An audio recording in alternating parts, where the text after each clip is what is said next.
How do I get out of this toxic soul ties situation or relationship? The truth is, science and the church and religion have now agreed that this thing does cause people's soul. Sex does cause people's soul to come together.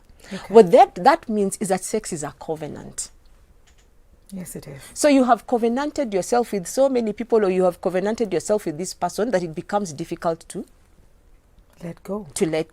So the thing that you have to do from a spiritual perspective, even by the way, even before we even go to breaking the soul tie fast, you have to take your own journey, Mwikali, and say, this is who I am. You have to take a self-discovery journey, because you know what? It's not just about breaking a soul tie and leaving. No. You will only break it successfully because now I know who I am. What happens with toxic relationships is they come to take away your self-esteem. They take away your self-worth. Mostly it happens because the other person has a stronger personality. The other person is charming. If you listen, that person was financially stable.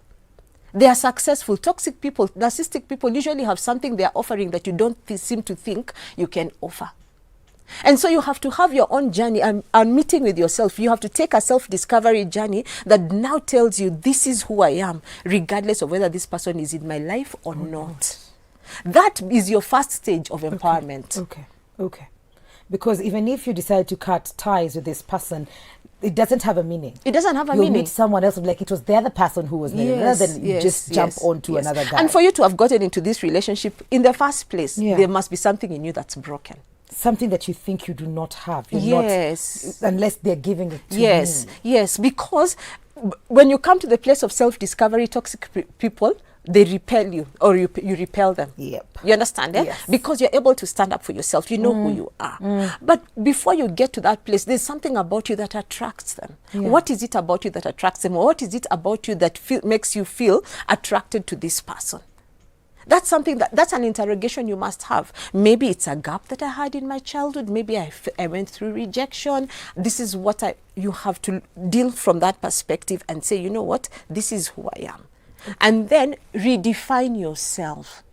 Who am I now? Who am I now? This happened, yes. Yes. But it doesn't define Mwikali. No. So who am I now?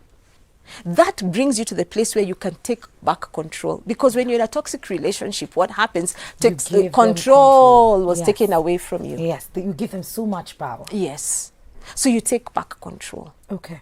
So when you take back control, then you come to the place of being able to set healthy boundaries. Okay. Which means then you can say, you know what? No, I can't take this anymore. Because that's one thing toxic people don't know how to handle. They don't know how to handle when you say no.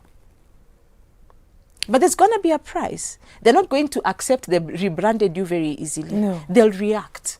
But you have to be willing, one, to fight, to really believe in yourself. You have to believe in your truth. You have to believe in your identity. You have to have self-esteem for yourself before anyone else has it for you. Yeah. So once you come to that place, and then now you begin to define your healthy boundaries, you're moving closer and closer towards disentangling from the place of the toxicity. It doesn't mean necessarily you will leave. You understand? Oh, it might mean, yes, because it might mean that as you set the healthy boundary, this person actually has a moment. Okay.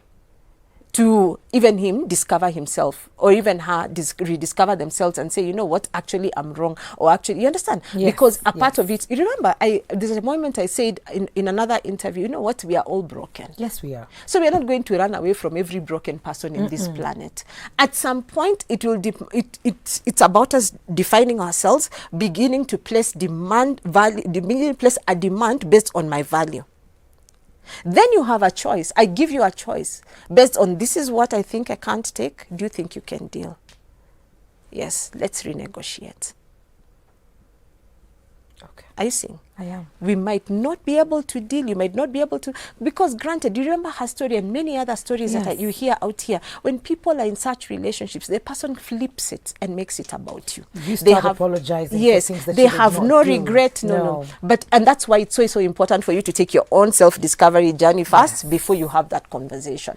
Because that makes a lot of sense. The moment you go to have that conversation without knowing yourself, you're having a conversation as a one-legged person. That's true. So and that is why every time you say, no, I'm done here, yes, you're really not done. you're Nobody really will not let done, you go. They because still a part have of you, power. yes, a part of you is still asking yourself, what could I have done differently? Or maybe, you know, there's the question about your look. You start questioning your looks. You start questioning the way you handled them. You start questioning all those things. But the moment you make peace with who you are, you renegotiate from the place of power. You renegotiate from the place of, I know my identity. Yeah. You understand? Yes. So then when you come to that place, then this person has a good chance to say, you know what?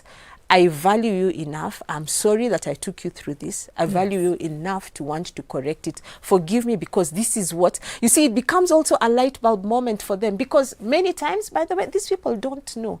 Remember, they are also carrying history of baggage. They are also carrying a history of toxicity.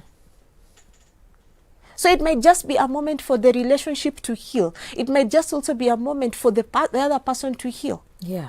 if they are willing to see that point of view. Especially if they're not intentionally Yes. doing these things to you. If they're Yes. just, they do not know. Half the time they don't know. Yeah. Really, that's the truth. You know Yeah. what? These are damaged people.